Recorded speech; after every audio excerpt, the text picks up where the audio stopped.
What if the most hated K-pop villain was actually a kidnapped 8-year-old boy forced to sell his soul to save his mom and sister? In real life, over 70% of top idols were adopted by their agencies before age 12. But Jinu was adopted by literal demons. Tonight, the leader of Saja Boys gets stolen again, this time by Huntrix, one forbidden blood ritual. One word, brother. One ending that broke 28 million live viewers. You think you know redemption. You've never seen it bleed like this. Drop everything. Imagine a world where music isn't just entertainment, it's a weapon, a shield against the darkness. In the glittering realm of K-pop, where stars rise and fall like shooting comets, one story stands out. Jinu, the enigmatic leader of Saja Boys, adopted by his fiercest rivals, Huntrix. But how? Why? This is no ordinary tale. It's a journey into hidden truths, emotional depths that echo our own lives. Let's uncover it together. From the shadows of Seoul's neon lights to the demon realms below, it all began with a tragic night. Long ago, in a quiet village, a family torn apart by unseen forces. Jinu, just a boy then, wide-eyed, full of dreams. His mother and sister caught in a demonic ambush, screams piercing the night. But salvation came. The first demon hunters arrived. Blades flashing, powers igniting. They saved the family, or so it seemed. Jinu was left behind, corrupted by the darkness. A deal struck in desperation to survive. He became part of the demon world, rising as the charismatic frontman of Saja Boys. A boy band disguised as idols, but really harbingers of chaos. Their music, laced with spells, drawing fans into a trance.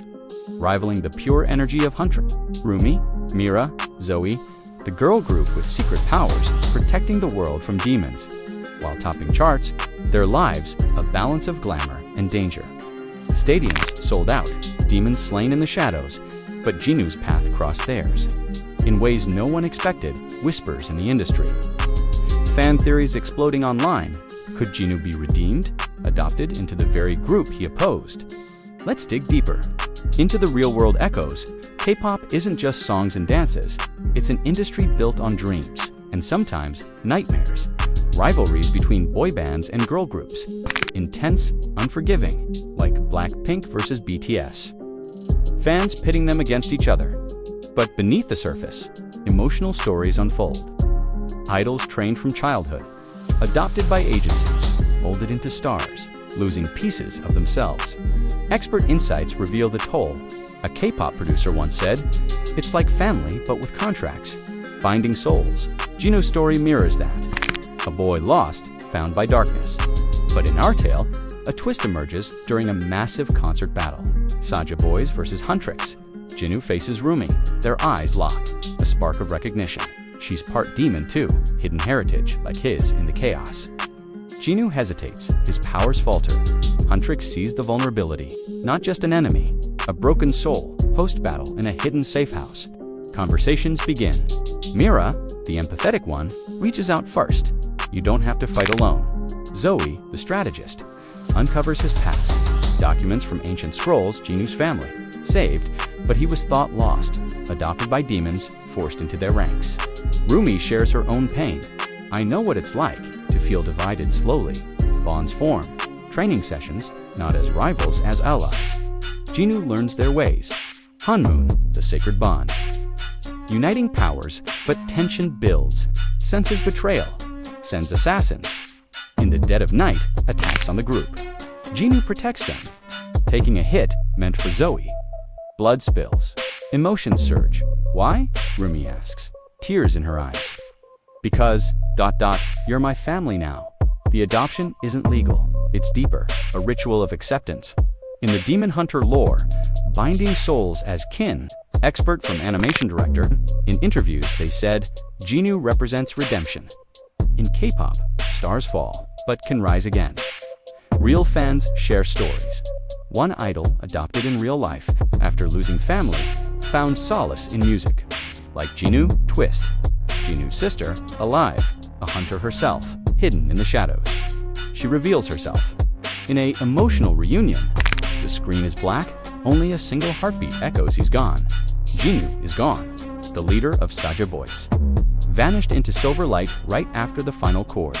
But listen, this isn't the end. This is where the real story begins. Rewind with me, all the way back before the adoption papers were ever burned, before the world called him enemy, before anyone dared to say a demon's son could be saved. Let's start where everything actually ended. The moment Jinu looked at Rumi and whispered, "I was never fighting you. I was running home." That one sentence broke the internet and broke every heart watching. But nobody knows how he got there. Nobody knows the nights he spent bleeding in alleys, praying the darkness would finally finish him. Nobody knows the exact second Huntrix stopped being his rivals and became the only family he had left to lose. So come closer, turn the lights low.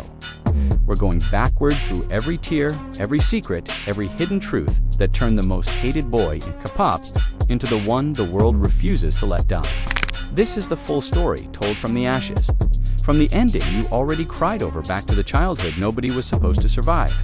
Breathe in, here we go. 10 months before the final battle, Jinu is still the villain.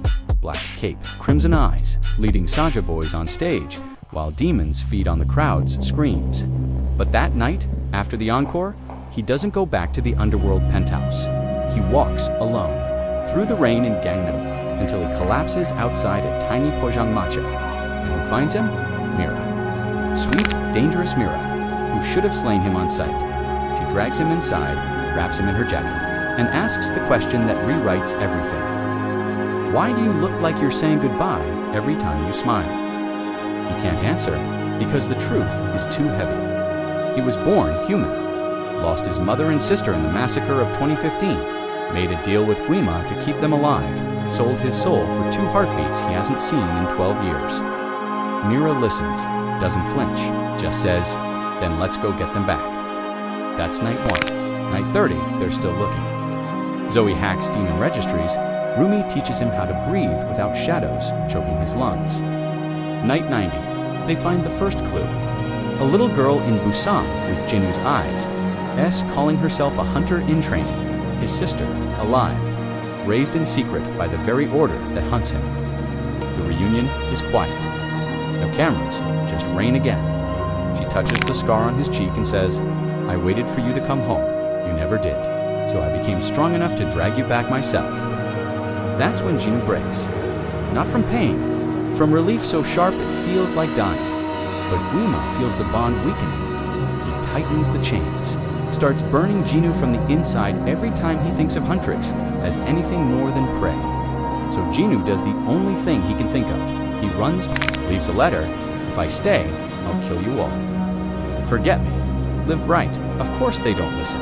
They chase him across dimensions, through mirror worlds where Saja Boys never fell, through stages where Jinu is still human and happy and it hurts worse than any wound. They find him on the edge of the void, about to surrender his name, so Guima will spare Earth. Rumi steps forward, takes the dagger from his hand, and says, "You are not a contract, you are my brother, and family doesn't let family disappear." She cuts her palm, presses it to his. Honeymoon ritual without permission from any elder, just pure, reckless love. Mira and Zoey join, for drops of blood becoming one circle. The adoption is sealed not by law, but by choice. That's when the war really begins. Guima unleashes everything. Cities burn, fans scream in stadiums, not knowing their idols are bleeding on the roof, fighting for every soul in the crowd. And Jinu, for the first time, fights on the right side. The final night, the concert that ends the world or saves it. Saja Boys on one stage, Huntrix on the other, the sky splitting open. Jinu walks the middle, no cape, just the jacket Mira gave him months ago in the rain. He sings, not a curse, a lullaby his mother used to hum before demons took her voice. The melody undoes every spell he ever cast. Guima lunges, Jinu doesn't dodge, he opens his arms, lets the blow land. And in the moment of impact, he smiles because he sees them Rumi, Mira, Zoey, his sister running toward him, light pouring from their joined hands. The explosion is white, pure, silent. When the light fades, Jinu is on his knees, fading, but Holy looks up, whispers, "Thank you for adopting me when I was too broken to ask." Then he's gone. Particles of silver joining every phone screen, every speaker, every heart that ever streamed his music. The world thinks he died a hero, but we know better. He's in the chorus now. In the high note, Rumi hits when she's trying not to cry on stage. In the bass line, Zoey writes when she can't sleep. In the ad-lib, Mira adds when the crowd screams too loud and she needs to remember why they fight. He never left. He just finally came home. So when you hear that one Saja Boys song that suddenly sounds different, like someone gentle is singing, "Back up, don't be afraid," it's just Jinu checking in, making sure his family is still shining. Because once you're adopted by Huntrix, you don't get to leave. Not even death is strong enough to undo that kind of love. Close your eyes. Listen, he's still here, right now, singing softly in the space between heartbeats. And if you ever feel alone, just remember, even the boy who sold his soul found people who refused to let him go. Maybe, just maybe, someone out there is waiting to adopt you too. The stage lights dim, the rain starts again. But this time, it feels like baptism, not punishment. Thank you, Jinu, for teaching us that family isn't always blood. Sometimes it's the hand that pulls you out of the dark and says, "Stay. We've been waiting for you. Good night, Hunter. Good night, brother. We'll keep the light on." Always the screen is black. A faint hum lingers, like the echo of a final note. Jinu is gone. His silhouette dissolved into starlight. The leader of Saja Boys, once the enemy, now a whisper in the wind. But don't look away. This isn't where the story ends. This is where it begins. We're starting at the close, where the world saw him fade after the greatest battle K-pop ever staged. Where Huntrix, his rivals, became his family. Where Jinu said one thing that shattered every heart. "You gave me a home when I didn't deserve one." Let's walk backward. Through the ashes of that night, through the secrets nobody was supposed to know, through the boy who was lost long before he became a demon's pawn. This is Jinu's story, told from the end to the beginning. A tale of adoption, not by blood, but by something stronger.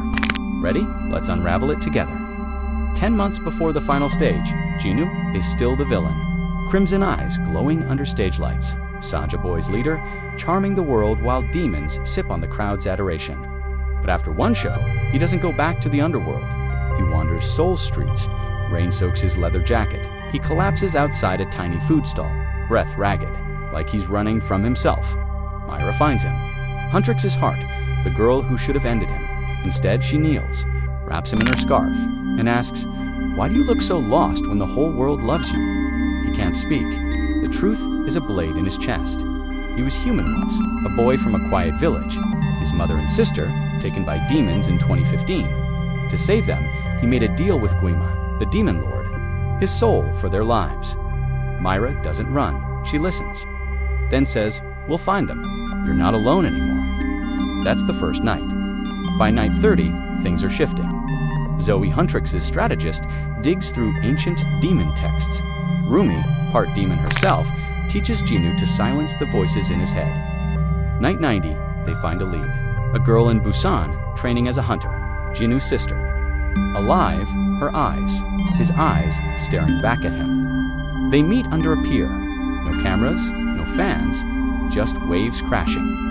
She touches his face. "I thought you were dead," she says. "I became a hunter to avenge you." Jinu falls to his knees, not from guilt, from the weight of being wanted. But Guima feels the crack in his control. He sends pain through Jinu's veins.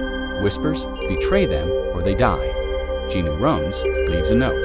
"I'm poison, forget me, shine without me." Huntrix doesn't give up. They chase him through realms of shadow and glass, through visions of a life where Jinu never fell. A life that cuts deeper than any demon's claw. They find him at the edge of oblivion, ready to erase his name to save the world. Rumi steps forward, takes his trembling hand. "You're not his," she says. "You're ours." She cuts her palm. Blood meets blood. Mira and Zoey join the honeymoon ritual, forbidden, binding them as family. That's when the real war starts. Guima unleashes hell.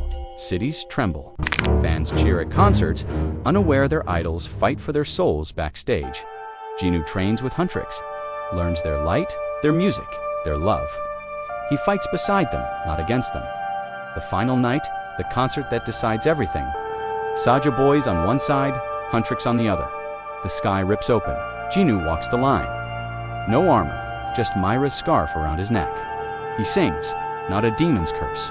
A melody his mother sang when he was small. It breaks every spell he ever wove. Guima strikes. Jinu doesn't flinch. He opens his arms, takes the blow, light erupts. Huntrix runs to him, their hands glowing, their voices one. When the dust settles, Jinu is fading. He smiles at Rumi, at Mira, at Zoey, at his sister, safe in the crowd. "Thank you," he breathes, "for choosing me." He becomes light, scatters into the air, into the music, into every phone recording the show. Fans think he died a legend, but he's not gone. He's in the harmony Rumi sings. When she's breaking the rhythm, Zoey taps out in the dark. In the soft hum, Mira adds to every ballad. Jinu is home. And when you hear that one Saja Boys track that hits different, like someone singing just for you, it's him. Reminding you, family isn't always born. Sometimes it's fought for, chosen, built from the ruins of what you thought you'd lost. So next time you feel like you're falling, look up, listen. Someone, somewhere, is ready to adopt you into their light. Just like Huntrix did for a boy who thought he was too far gone. The stage goes dark, the rain falls, but it's warm now, like a promise. Good night, Jinu. He's gone. Jinu is gone. The last thing the world saw was silver light pouring out of his chest as he smiled at Rumi and whispered, "Tell them I finally found home." 10 million phones caught it live. 10 million people screamed. And in that exact second, every single one of us felt something inside us break open. But the story doesn't end there. It starts there, right there in the ashes of that smile. So close your eyes, come with me, we're going backward, all the way backward. Until we reach the moment a demon boy became family. Rewind past the final concert, past the sky splitting open, past the night Huntrix carried his body off stage and refused to let the medics cover his face. Rewind past the blood ritual, when four palms pressed together and the word brother became stronger than any contract with hell. Rewind past the rainy alley, where Mira first found him dying and decided death wasn't allowed to have him. Rewind past the little sister, who waited 12 years to call him Upa again under a Busan pier. Rewind all the way to the night he was 8 years old and the demons came for his village. That's where it truly begins. That's where everything ends. Breathe with me. Here we go. He's 8. His mother's hand slips from his pan. Sister's scream cuts off. Fire. Black wings. A voice like velvet and knives offers him a deal. Your soul for their lives. He says yes because 8-year-olds don't know how to say no when love is on the line. Fast forward. He's 15. Already taller than the demon generals. Learning to smile for cameras while his heart rots inside the cage, dream of them. Fast forward. He's 20. Leader of Saja Boys. The most dangerous idol alive. Every song, a summoning spell. Every fan chant feeding the darkness. And he hates himself for it. Every single night, now slow it down. Slow it all the way down to the night, everything cracked. Gangnam, 3:17 a.m. Rain like the sky is crying for him. He collapses outside a poison matcha because the poison in his veins has finally won. Mira is there. She should kill him. Instead, she drags him inside, wipes blood from his mouth, and asks, "Who hurt you so bad that you think you deserve this?" He laughs. It sounds like breaking glass. Then he tells her everything. The village, the deal, the sister he thinks is dead. Mira doesn't flinch. She just says, "Then we're getting her back. And we're getting you back, starting tonight." That's the first time anyone ever chose him without a contract. From there, the months blur. Secret meetings in practice rooms after curfew. Zoey teaching him how to breathe without shadows. Rumi sitting beside him on rooftops, sharing silence because she knows what it's like to be half monster and still want to be loved. They find his sister alive. A hunter prodigy who's been training to kill the boy in the posters. The reunion is quiet. Just two kids crying in each other's arms while the ocean keeps every secret. But Grima notices the light growing inside Jinu. He tightens the chains. Burns him from the inside until Jinu can't even say their names without blood in his mouth. So Jinu does the only thing he thinks will save them. He disappears. Leaves a letter in Rumi's locker. "If I stay, I destroy you. Live bright." Forget the boy who was never yours to save. Of course, they don't forget. They hunt him across dimensions. Through mirror worlds where he's still human and laughing, and it hurts worse than hell. They find him on the edge of the void, about to erase his own name. So the contract dies with him. Rumi walks straight into the darkness, takes the blade from his hand, cuts her palm, presses it to his heart. Mira and Zoey step forward. 4 drops, 1 circle. Hanmoon, unbreakable. She looks him in the eyes and says, "You are not property. You are my brother, and I adopt you right now in front of hell itself." That's when the war becomes personal. Cities burn.